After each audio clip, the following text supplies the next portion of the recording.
tout le monde. Voilà, donc aujourd'hui, ce n'est pas moi que vous allez voir en vidéo, ce sera mon mari. Bonjour les Voilà. filles.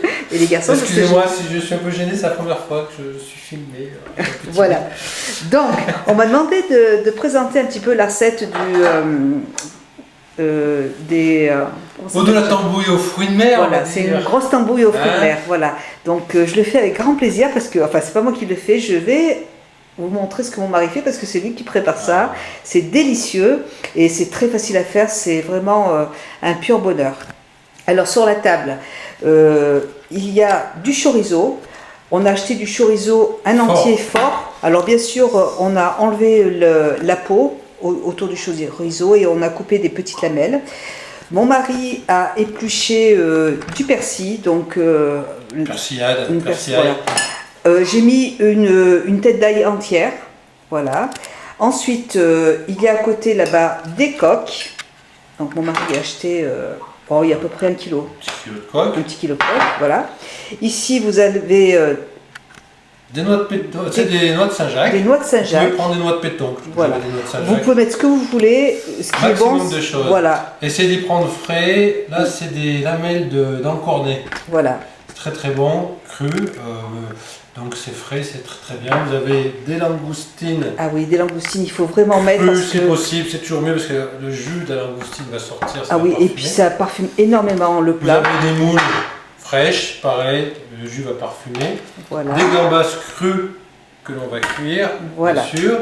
Et on prend la couleur rosée après. Et une grosse gamelle, voilà. Et une grosse gamelle. Une grosse vous commencez gamelle. toujours par voilà. les fruits de mer crus. Parce qu'ils vont mettre plus de temps à cuire. Voilà. Donc là, on fait chauffer l'huile, un peu d'huile d'olive, et on va rajouter. Mon mari va rajouter donc les encornets. Il ne faudra pas oublier à la fin, même pas à la fin, mais tout à l'heure on mettra de la sauce tomate parce qu'il faut mettre ça fait un peu de jus. Voilà. Elle n'est pas assez chaude l'huile encore. On la chauffera, c'est pas grave ça. Hop, voilà, il y a l'habitude. Je laisse faire. Voilà. Hop.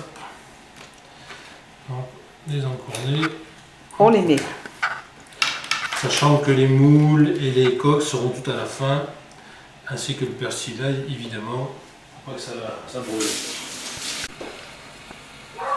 Je voulais juste préciser une petite chose. En fait, ça ressemble en fait à une grosse paella. C'est une fricassée de fruits de mer, mais ça ressemble à une grosse paella. Nous, la paella, enfin, je veux dire le riz rond, on le prépare à part. Ça évite en fait que le riz soit trop imbibé de jus. Et c'est vrai que le lendemain, en fait, quand on fait ce plat et qu'on mélange le riz avec les fruits de mer, le problème c'est que le jus, enfin, le riz est imbibé du jus et du coup c'est pas très bon. Ça, c'est que le riz absorbe tout le jus. Voilà, le riz absorbe tout le jus. Il n'y a plus de jus alors que ça sera agréable. Voilà, donc. Du jus dans les moules et se lécher les doigts avec tout ce bon jus. Voilà, donc avec mon mari, on préfère séparer le riz et le manger voilà, à côté. Paella, voilà. On ne veut pas que ce soit trop sec, on veut qu'il y ait du jus, qu'il y ait Allez, donc là, les gambas qui ont besoin de cuire et de prendre leur petite couleur rose. Quand on mange, elles sont grises, elles sont crues. Donc voilà, on mélange tout comme ça, on ne met pas de sel hein, parce que on tout ça c'est salé.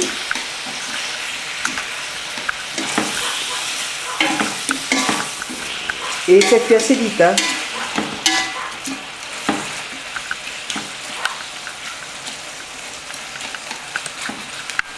Voilà. Donc, plus vous avez de fruits de mer, et mieux c'est, plus vous avez de saveur. Mais les langoustines, vraiment, c'est un pur bonheur, ça donne vraiment du goût à la sauce, et c'est un indispensable, je trouve. Voilà, vous voyez. Tout se met en place. Et tout ça va dégager du très bon jus de la mer. Alors, si vous êtes au bord de la mer, hein, si vous allez chercher à crier, ça va mieux. C'est rempli d'iode. Là, il y a un peu moins d'iode. Hein. Ça va traîner dans les réserves, des supermarchés. Voilà. Alors, on va laisser prendre tout ça. Les moules viendront après. Les noix de Saint-Jacques, on va les mettre au-dessus. Celui-là j'étais congelé, donc on va finir de décongeler. Tu peux approcher si tu veux le. Ah oui, c'est bon. Ça va? Allez, regardez comme c'est joli, toutes ces couleurs de la mer. J'entends les mouettes, vous entendez pas? Ça y est, on y est. On y est, il manque plus que le vent. Il manque plus que le Il soleil. fait bouger les câbles sur les mâts des bateaux. Voilà. Le soleil. Voilà. Tu mets pas le chorizo tout de suite, hein? Oh, on va le mettre ici, t'inquiète pas. Alors, on a pris du chorizo extra fort. Ou Non, fort. Voilà, parce que bon, après, pour les personnes qui préfèrent que ce soit un peu moins fort, nous, quand il y a vraiment du goût, on aime les piments bien forts, donc Allez. voilà. Et puis ça donne de la couleur, c'est magnifique. Tout ça, ça doit cuire pendant un petit moment, hein, au moins une bonne demi-heure. Une demi-heure, ouais. Voilà, puis après, on rajoutera des moules et des coques qui vont vite s'ouvrir, dégager leur jus. Et dans voilà, à peine 40 minutes, on sera à table. Voilà, je vais recouvrir par contre. On va recouvrir et puis on va laisser voilà, cuire encore un petit peu. A tout à l'heure. Voilà.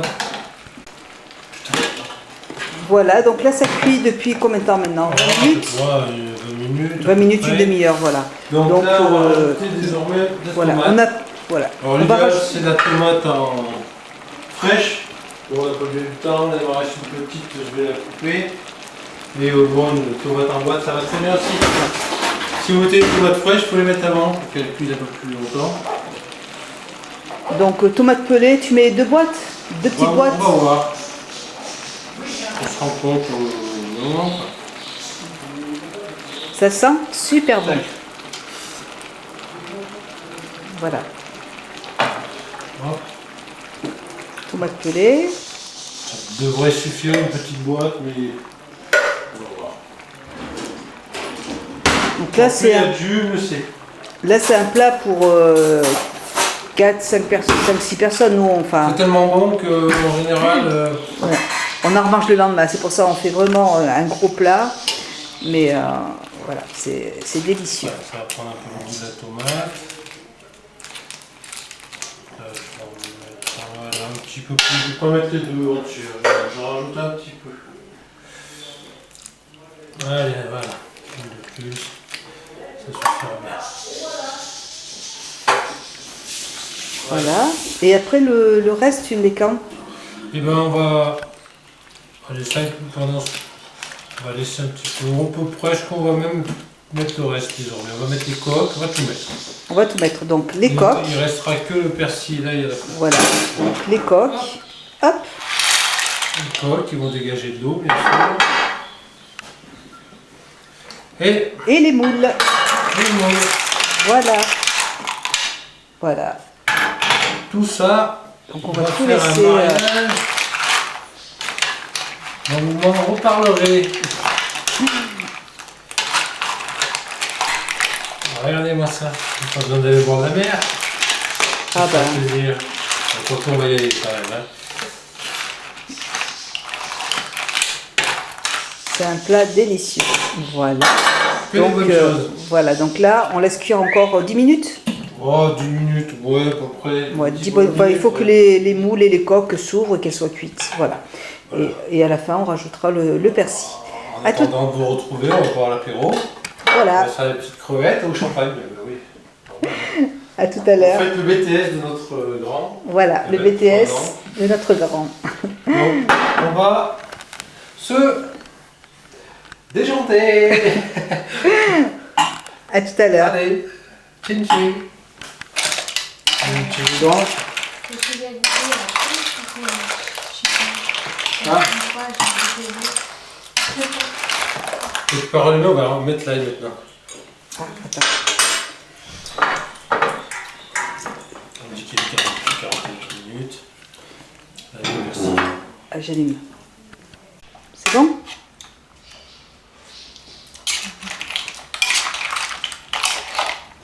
Ça a l'air bon. On sent bien la persillade. Les moules, c'est pas ce que on va ça sera fini.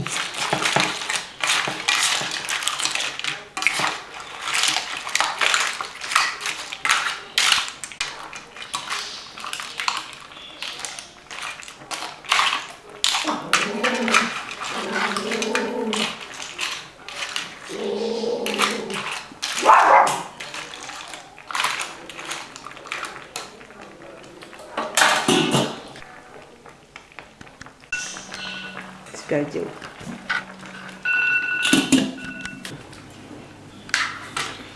Fais voir ton assiette. Et voici les filles. Et les garçons. Les garçons. Descends un petit peu dans l'assiette. Voilà. Petite assiette bien sympa. Voilà. Je vais en mettre plein les papilles. Voilà. Voilà. Au revoir.